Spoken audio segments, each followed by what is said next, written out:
Thanks for coming. Welcome. If you've never been here, this is what we call the Ag Center off Bonnie Oaks. And this is where we have all our third Saturday classes. It's where we have our interns going right now. Every year, January through early April, we have our intern class. So those are already rolling right now. You have to register, sign up for those late in the year, December or so. All right. But this is where we do a lot of work out of here. We are all volunteers, by the way. If you don't know about Master Gardeners, we are volunteer people. We've got families, we've got jobs, we have other things to do. So when you don't hear back from us sometimes, we're busy too, but we'll get to you. Thanks for registering. I joked, if you pre-registered, you get a chair, and if you didn't, you have to stand up. Pre-registration helps. Go to our website, mghc.org. It has all the classes for the year. It has hyperlinks where you can send me an email. I'm the person behind that will see and have you registered and signed up. Because we need to know if we need chairs for 70 people, that's a big deal, right, compared to 10 or 20. And there may be certain classes that we limit because we want to do hands-on demonstrations and things, and we just can't do that with 70 people. So even if you're a Master Gardener, I need you to go click on that link and sign up, all right? All right, I'm Beverly Fowler, welcome. Couple of things coming up. The next class in March is about trees. Planting, taken care of. Trees are valuable and important to our air, to our native wildlife. We've lost a lot with all the storms when it floods and wind like we have all the time lately, it seems like the past 2 years. We get all this inundated, really, really wet ground, and then we get these crazy windstorms the next day. Takes down some trees. So anyway, trees, how to, that's in March. And again, go register. It's always the third Saturday. Is that going to be when is the expo? Expo is April. Okay, so in the month of April, we will not have a class here because it's the same weekend as our expo. That is at Camp Jordan. You'll want to go there. That is 2 full days of classes, demonstrations. It's $10 for the weekend, but it's wonderful. Not only vendors selling, but classes just like these, both days, all day. So that's a great weekend. So there will not be anything here on site, Camp Jordan. All right, it's where you need to go in April. All right, so that's the next couple of things. Yeah, these magnets that were back there, we can pass them. They're just to remind you of the dates and the weekend, and keep that in your head. Bring your friends, bring your neighbors, especially if you're an intern or a Master Gardener. All right, get your friends and neighbors coming to these things. We want Chattanooga to be a beautiful, wonderful, outdoorsy place already, but we want to support that and help that and teach other folks the same thing. All right? Little housekeeping, there's a bathroom back here. Also take the elevator upstairs if you need to, the 3rd floor. 2 bathrooms up there, okay, if you need to. At any point, take a break. All right, Carlton won't be bothered by it, right? We'll just be really quiet. All right, then let me tell you about Carlton Mathis. He's the class before me, 2011. He is a great asset, doing a lot of work everywhere. He likes to help out with raised beds for gardening, helping in schools and churches with their community gardens. Right? But somehow he's a Bluebird expert now, too. Somehow. So, on the side, he loves Bluebirds, and he'll tell you all about that, I'm sure. So, thank you for coming, and go Carlton. Well, thanks for that introduction. Like I said, my name is Carlton Mathis. I did start the Master Gardener course in 2011. I like to tell everybody I was a valedictorian of that class. One of the questions that Suzanne, our current parent, she asked me in setting up for this class, she said, what got you interested in Bluebirds? I said, I don't know, it just kind of evolved. And that's what I like to ask the interns, what's going to be your specialty in the Master Gardener world? And they say, I don't know. But then as you get more into it, things just kind of pop up, they capture your interest and you go on. But in looking back, I think my interest in Bluebirds started back at my previous house. It had a big flat front yard with a stand of trees on both sides. And it was the kind of yard where all the little neighborhood boys and girls would come play in the front yard. And there was only one rule. You can play in my front yard as long as you want, just don't get the ball over in my azalea bushes. And everything's fine until I'm sitting in the house and it just be ka-thump. And I go look out, the place is vacant. Where all the kids that were playing have gone home to explain to their mom and dad, I don't know who did it, but I didn't do it, kind of thing. But what I noticed in that flat yard was as I would cut the grass, there'd be a line of bluebirds up on the telephone wires. And as soon as I make a cut, they dive by behind me and get the insects that I stirred up. So I just kind of look and I noticed, that's pretty cool. So over the time, I started noticing more and more bluebirds and more birds in general. So that's what prompted me to use less chemicals in my yard because I know the birds are eating the bugs. So I said, well, we'll just let them be. But when I got interested in bluebirds, the more I read about them, the more I read about the habitat loss. My previous house was off Fuller Road in East Brainerd, but it was close to the big farms, the Davis Cattle Farms that's on Uwaringo Road. So the bluebirds like a habitat that's close to prairie lands. So our neighborhood was pretty close, so they were, living over in the entire area. So I said, well, how can I encourage them to stay in my yard? And that's when I started making bluebird houses. This is some of my early works on bluebird houses. This one has had some issue with either squirrel damage. And if you ever had a house and you feed birds, squirrels will show up. So this is a little squirrel damage, and I'll show you how to recover from this. And the houses will get old. So, and I like to say this house was loved. No telling how many birds were raised in this. But that's one thing you have to wonder. You want something natural that will wear. The stuff that, like plastics and metal, they'll last forever. Yeah, but they overheat the birds. The wood is more natural, it breathes, so it's a lot better for the birds. So the thing I like to start out when you're talking about bluebirds in general is 3 things you need to do to encourage bluebirds or any birds. And that's to make sure they have water, food, and shelter. So I encourage you to put a bird bath in your yard somewhere, maybe 2. And don't get those big, fancy porcelain ones, the Martha Stewart birdhouses, bird baths, because they're too deep. Just think about humans. We don't take a bath in a swimming pool. So birds need a little shallow bird bath.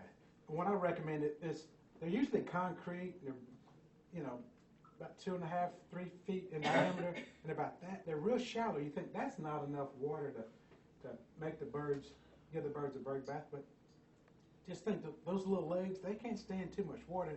And usually if you have a deep bird bath, they're always around the edge.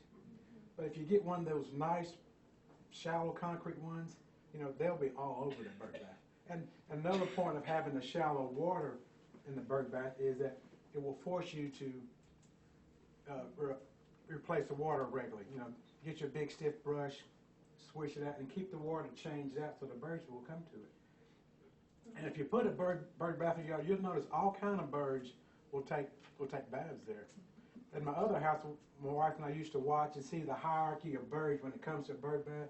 The bluebirds are always kind of like in the middle, and of course the blackbirds, they come in big old gangs, so they just kind of took over. But the robins, they were the ones who took baths more often, and they would take turns. They would, one would get in there and fluff up, and then he'd get to the edge, dry off, then the next one would come right in behind him. And they would even wait, if the water got really murky, they'd wait till I come out and clean it for them, and then more would show up. So that's one thing, that you provide water, food, and shelter. And in your landscaping, there's certain plants that birds, the birds will use certain plants to get through the year. Bluebirds typically eat insects. But this time of year, there's no insects out there, so they'll fall back to eating, from dogwood bushes, dogwood berries, cotoneaster berries, that sort of thing. So plant landscaping. I have a list of some landscape stuff that bluebirds or birds in general would eat. That's hawthorn, hackberry seeds, serviceberry, red cedar, and of course native dogwoods. Now there's some dogwood trees from China somewhere, but get native dogwoods because they'll survive in our weather. And locating birdhouses on your property for viewing enjoyment. I was talking to a lady about, she had a big property, and she had the birdhouses or bird feed station away from her property because she didn't want to disturb the birds. But I tell people, put the feeding station, put the birdhouses close to you where you can see them from your kitchen window, from your patio. They will adjust.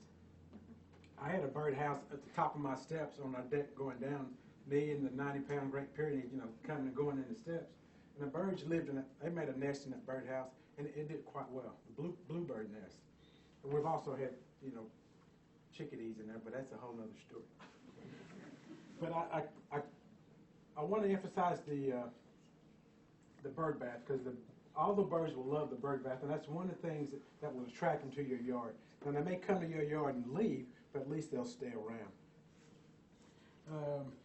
Now there are competitions for bluebirds, for food, for nesting sites. If you go on these sites here, this is Cialis.org, and Cialis is not anything to do with anything else you've heard about Cialis.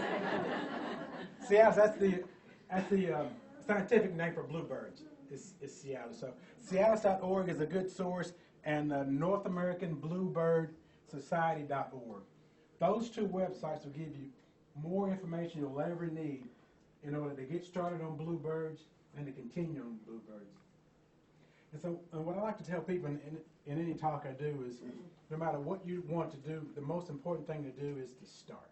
Because once you start, you'll either learn a lot or you just kind of keep that in the back of your mind. But if you start, you get to learn a lot and get a lot of benefit out of it. The birds, if you have a bluebird house now, and whether you make your own or if you buy one, this is the time of year when you want to clean out the bluebird nest. Clean out the nest and soak it. Get a spray bottle with some dilute bleach, like a 5% solution, like a tablespoon to a quart, something like it, just so you can just barely smell it. Hose it down. Clean out the old nest, hose it down, let it dry. Give it a couple of days to dry, then close it up and then watch it. Because when this kind of weather, when it gets warm, the mom and daddy bluebirds are already starting to scout out nests. I've got in my little yard, I've got 2 bluebird houses. They're not in direct sight of each other, but they're in my backyard. And I saw a bluebird family in December, a warm day in December, scouting my bluebird boxes. So that prompted me back in December to clean out the one that's higher, and the one that's lower, I still need to clean it out. But if you have a bluebird house, the bluebirds and other birds will roost in it during the winter. So leave the nest in up. There's different.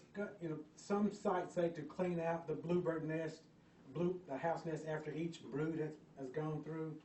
But I normally just leave it up for the entire season and over into like January, February time frame, because the birds overwinter the nest in those, will roost in those nest boxes, stay warm.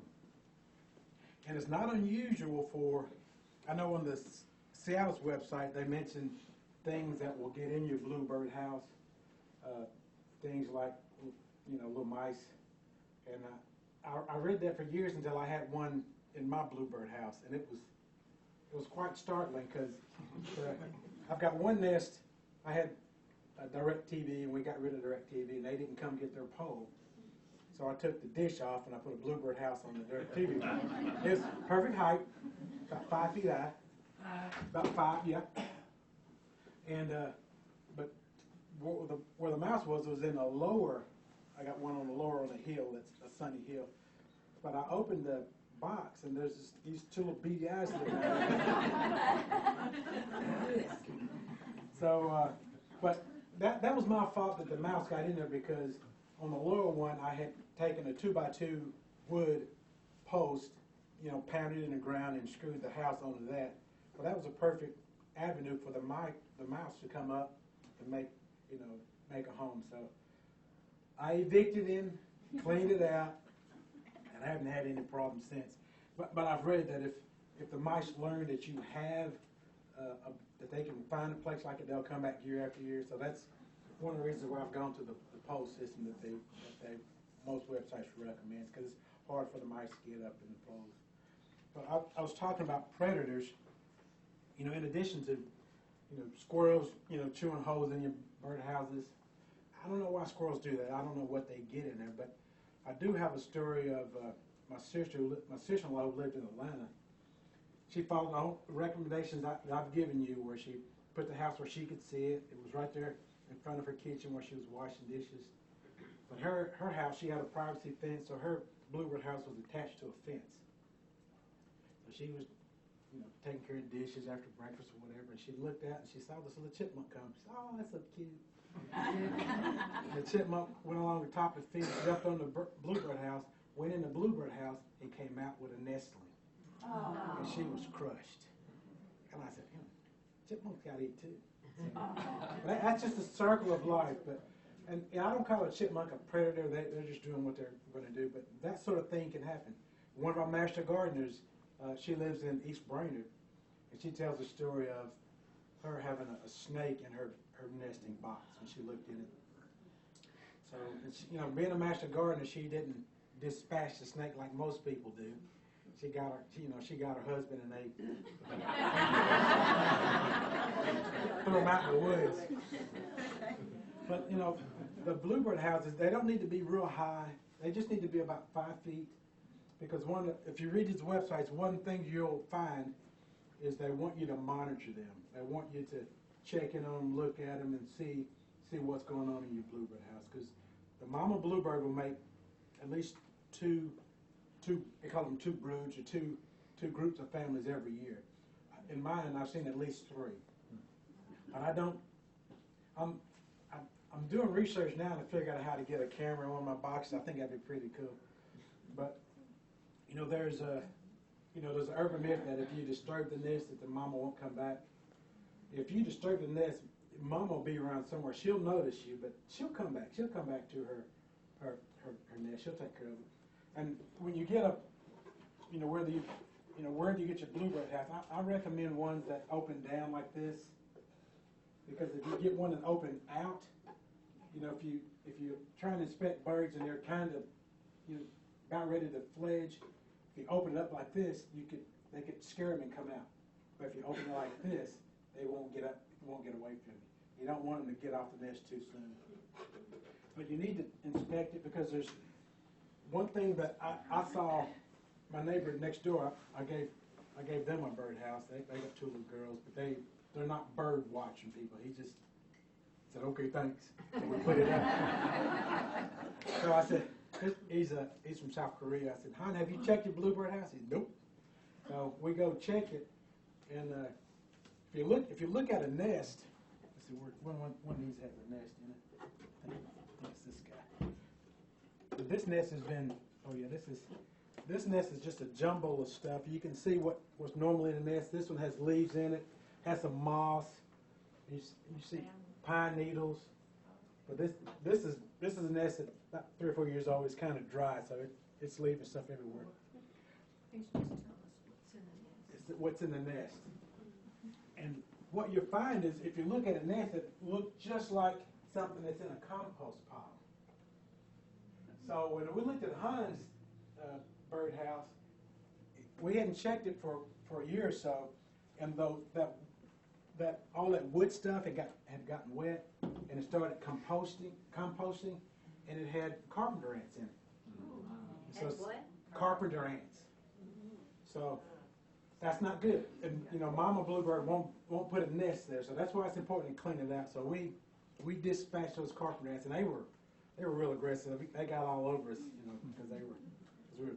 So how often do you check a nest? The bluebird, once she lays the eggs, they'll hatch in about 17 days. So I check it weekly, just kind of. And if you watch them, not that you're being, stalking or anything, but just kind of observing it. And if you watch, you'll see her coming and going, and you'll get to figure out what her pattern is and how long she stays away. Because I've read that the bluebirds, they have like a 1 mile radius where they go get stuff and come back. So early in the season, you notice they don't come back as often, but as the birds start growing, they need more food, so mom will come back more often. And then toward the end, it looks like they're just constantly coming and going, always bringing stuff. So weekly, just peek in. That's why you need to have a bluebird box that you can look in and not disturb the nest. So if you check it, but just make sure you don't disturb it. If there's little guys in there, just kind of peek in, close the lid. And usually they make about 3 to 5 eggs, little blue eggs. And that's another thing you want to check for, because if the house sparrows, those are not good. The house sparrows they'll compete with your birds for the boxes, but they'll also harm your birds. So, and the house sparrows, the little brown sparrows, they're an invasive species. So, you need to make sure you're not letting that kind of bird nest in your boxes. A bluebird nest will be a nice firm nest with a real round bottom in it. You can see, you can actually take it out and look at it because it's nice and firm. It's woven, because my landscape has a lot of pine needles in it. So my houses, there's a lot of pine needles woven around. Then they'll take some down from the bodies and line the nest with it. Now that's different from a robin's nest. Robin's nest is circular, kind of bigger because the robin's bigger, but they have a lot of mud in theirs. Bluebirds don't have any mud.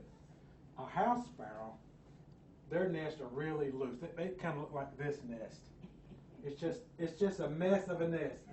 So if it's not a neatly formed nest, you got some competitors. So in my opinion, it'd be okay to clean that out to encourage them to go somewhere else. You want to encourage bluebirds and discourage other birds. Are there any questions? Am I moving too fast, or am I losing it? Yes, sir. So you want to discourage the other birds that you don't want, like tree sparrows or something like that? What do? You just shoo them off. There's other stuff you can do. Oh, yeah. You just be a nuisance to them, and they'll go away. But also, if you have those house sparrows in there and you can't get them to, because a bird can build a nest in 2 days. So, because we're busy humans, we don't keep track of them. Meanwhile, they're just coming and going, building their nest. So they can rebuild the nest in 2 days. So if you got those house sparrows, you clean the nest out, and there's no in there, do it again. So eventually, The ones we have are blue, but they're not bluebirds. They lie right on top of the bluebird house. how big are they? Are they big as a bluebird? Bigger than bluebirds. Are they blue jays or house, or are there sparrows or? I think they're tree sparrows. I don't know. Well, those are good birds. Well, that's what I was going to mention. I'm glad you mentioned it. Over at the food center that we're part of, we've got about three house boxes at the food bank, and are those swallows or the little black? Yeah. They nest in some of these boxes, and in their nest they use a lot of. We're thinking it's goose feathers, because there's a lot of feathers in the nest and a lot of reeds from, I guess, because it's near the water, a lot of wetlands, so there's a lot of cattail debris in their nest. But you say you had a bluebird, a bigger bluebird, We'll look it up. See if I can find it. okay. Yeah, maybe a barn swallow or I think it's a tree swallow. a tree swallow. Okay. But those are beneficial birds. They eat a lot of insects. That's what you want. You want something to eat insects. I have a question. Yes. I have a nest, a box that sits out in the backyard, and I happened to be around it, and I smelled something that just didn't smell real nice. So I checked the box, and there was a bluebird in it that was dead, had been killed, and it had its wings all spread out. It was the most beautiful color of blue, but I had to take it all out, and then it looked like it had something had just exploded all over inside the box. So I really had to work it with the Clorox and a brush, and I haven't had any bluebirds back since then. The house sparrows, when they're in competition for the bluebird, if they catch a bluebird mom on the nest, excuse me, Tree sparrow. tree sparrow. It's blue.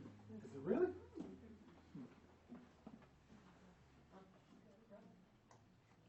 Wow.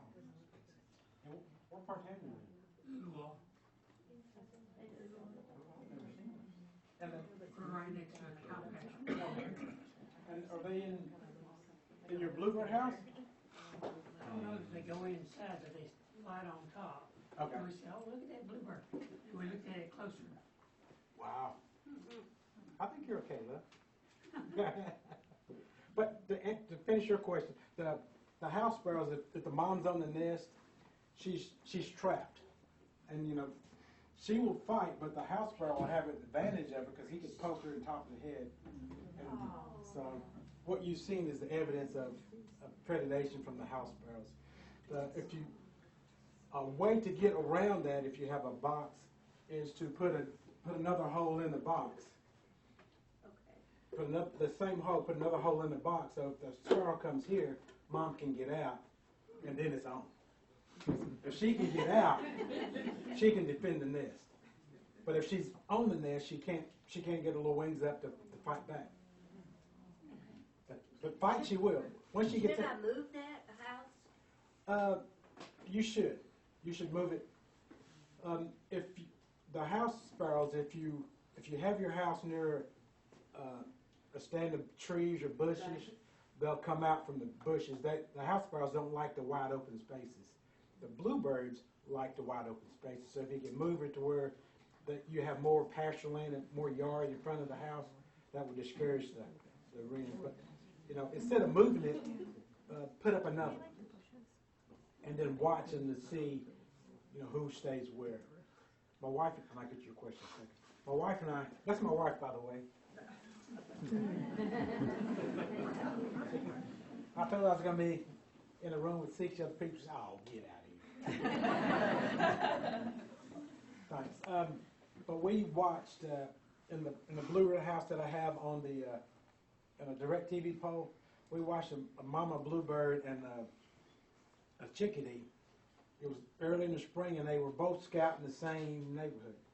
You know, so we sat there. I said, look, we got a bluebird going into our nest. Oh, we were excited. And then mama left, and then this chickadee came in.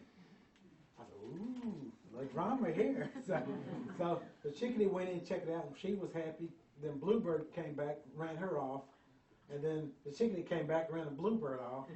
And then we noticed the bluebird went and came back with the daddy bluebird. She had a good reinforcement. So eventually we had bluebirds in the nest, and I was quite happy with that. Yes, sir. My question was exactly that. Why didn't Dad come and help protect Mama? He was out doing his thing, you know. But when he came back, they outnumbered that one chickadee, and she ran her off. And speaking of family units, it's quite common for bluebird families to stick together. When the young grow up, you know, they'll help mom and dad bring food back to the next generation and even the third generation. In fact, this past winter, when I was telling you about in December, we had some bluebirds scouting our bluebird house. There was actually 4 bluebirds.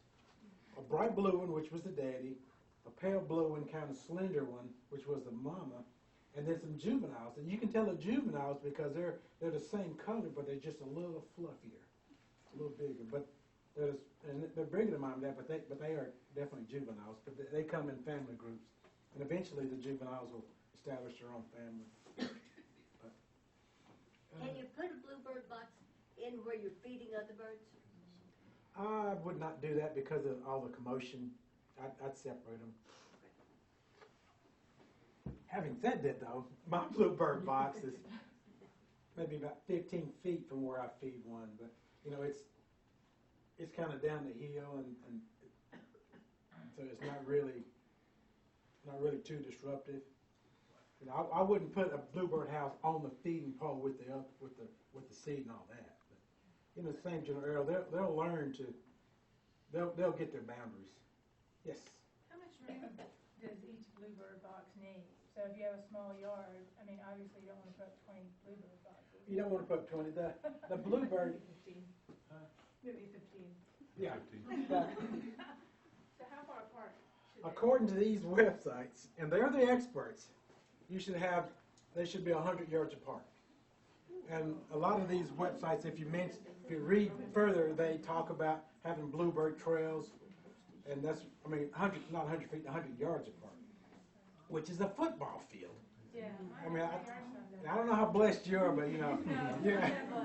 But I have, my 2 bluebird boxes are 100 feet apart. I mean, however, my backyard's maybe 80 feet apart. I mean, but they're not in direct sight of each other, you know. So, you know, if the bluebird's coming here, he goes straight into the house, and that one's just a little bit lower down the hill. But it doesn't hurt to have more bluebird houses up, more nesting boxes up, and you'll see which one gets bluebirds. And now the families will be territorial. They'll keep other birds out of the area. So you put up a couple of them, you may get a nest in both of them, or you may just get one. Yes, sir. We live on Signal, and we have these bird feeders, but they really are squirrel feeders. I mean, they're local holes that are real thin, you know, maybe a quarter inch around. They still manage to hang off, and you know, the bird feeder will drop down if you get too much weight. But they have figured out a way to push on that thing, and they knock it down, and they go down on the ground. Squirrels are awesome. Well, how do you discourage them to get into those houses, even if you put them on a pole? I mean, If you have it on a pole, you can get some spray silicone or WD-40 or just some Johnson's paste wax, make it harder for them to climb up the pole. But you'll have to do that on a regular basis. yeah. Never wet. Huh? Never wet. Baffle me. It's called never wet. Yeah. It's a silicone base and it stays slick once you paint it on. Okay. Never. I've never heard. He mentioned a product called Never. Can you get it at Home Depot? Low? What is it? Never wet. Rust-Oleum makes it. It's a lubrication called Never Wet that would stay on the pole and stay lubricated and won't get wet. It's interesting. It's just Petroleum jelly will work too. Yeah, petroleum jelly. Petroleum jelly will work, but the squirrels will Eat it. They'll eat it. They'll get it on their body, and they'll clean themselves, and eventually you have to reapply from time to time. Now they do sell some things called a baffle. You know, you can get them at Bluebirds Unlimited that may or may not work well. But the baffle is pretty much what it is. It's like a stovepipe, and it rocks, and it's about that long, so the squirrel can't come up in it and get around it, and it's wide enough he can't get his little paws around it. So it kind of discourages the squirrel. But if in addition to bird watching, if you have a bird feeder and you watch it, you'll see how ingenious squirrels are. You can actually see them stop and studying on how to get through your feeder. So don't get me on squirrels. It's a unique thing. My previous neighborhood where I learned how to do the birdhouses, we had just about 4 or 5 houses had infestation of squirrels in the attic because the squirrels learned to live in the attic, and it was painful. You'd be sitting in the home and hear. I've got no answer for you. You have to. Can I ask you a question about Yes. squirrels? Because I love birds. I love watching them at the feeders, and I've had squirrels, probably all the squirrels in the neighborhood came to my place because they could climb up the pole. And I tried some of those things, and nothing seemed to work. And maybe I'm doing something that's not lawful, I don't know, but I was trapping them and taking them 5 miles down the road and putting them out. At your house, they're all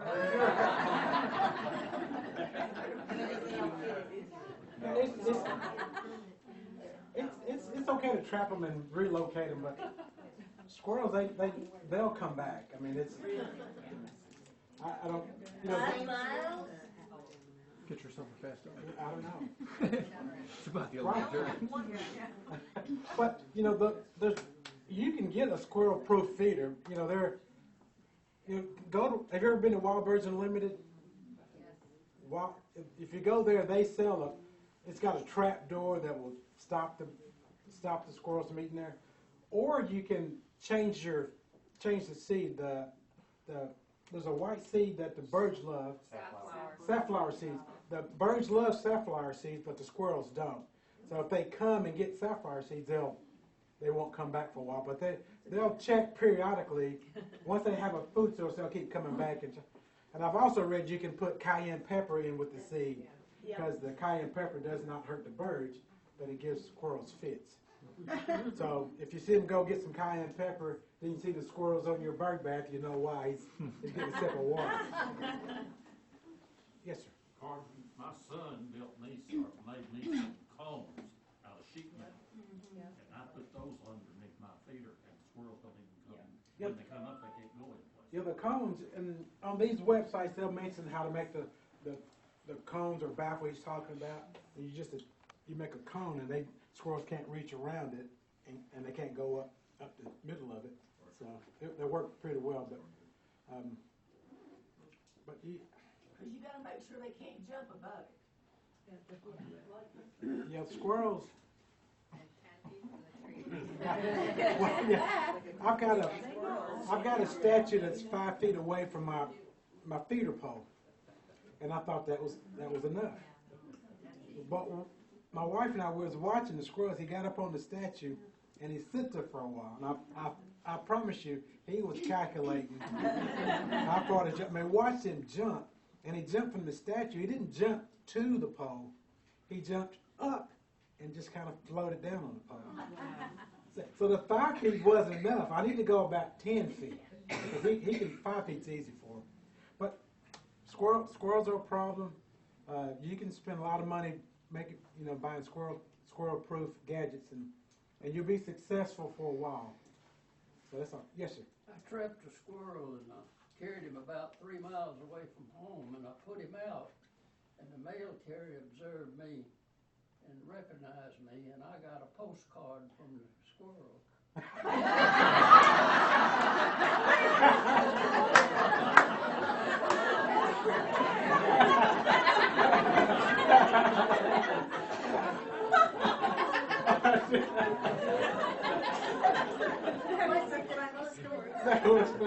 Was there another question back there? Yes, ma'am. Will dogs share a backyard with bluebirds, or would it make the bluebirds Take not me away from my want home. to nest there? Yep. Especially barky dogs. Yeah, barking dogs. We had 2 dogs in my little fenced-in area, and they don't mind the dogs. They'll get used to them, because the dogs typically. The only time I worry about my dog was when the birds leave the nest or they fledge. A lot of times they haven't developed their wings enough, and they'll end up on the ground. And if they end up on the ground, the dogs will probably get them. But while mom's coming and going, she doesn't worry about the dog. Dog will be fine, because they'll get used to the environment that they live in. So the dog is just part of the environment. Now cats are another issue. You have to be careful about cats, because having something 5 feet, that's within jumping range of a good outdoor cat. So you want to be careful about your cats around your birds. Just watch them. Any more questions? So you want to mount them on a pole, but you've got a hole in the top of these houses. How does that? How do you attach it to the pole then? I mean, if that's the mounting hole, right? The top. Well, that would be if you were mounted to a tree or something. If you're mounted to a tree. Okay. And it's okay to do that. I mean, obviously. If that's the only thing you have, okay, then you just have to take your chances and just monitor it. Typically, though, on the pole system, we screw through the back. Okay. Drill through holes in the poles and just drill through and catch the back of the birdhouse. Okay. On this design. Now, if you get a commercial Bluebird house, you might have to adjust how you mount it, but it should be fine. And they don't, I mean, I don't know if they've got a sense of smell, but they don't mind the pressure treated or any coating that you would put on a... Well, the pressure treating, it was an issue back in the past, but now the treating it was arsenic based. Yeah. Now it's copper. Yeah, copper, whatever. Copper stuff. Yeah. It's not as caustic. So okay. I've never had a problem with bluebirds nesting in these. Okay. And I constantly I always use the pressure treated fence planks. And then what? I don't recommend cedar's a good natural wood, but it's so soft the squirrels will chew through right through it. But you can get a cedar house and put a squirrel guard on it, and these websites will show you different ways, and you can order some from Wild Birds Unlimited or off Amazon, different squirrel guards to put on the front of the birdhouses. And you just need a piece of metal or something where they can't make the hole big enough to get their little fat heads in. The squirrel guards are actually, it's just metal wire. It puts like a little 2-inch box out here that the bluebirds can come in, but the squirrels can't come in, or raccoons can't reach your arms through and get it. But they're commercially made, or you can, do some research and make your own. It's pretty reasonable.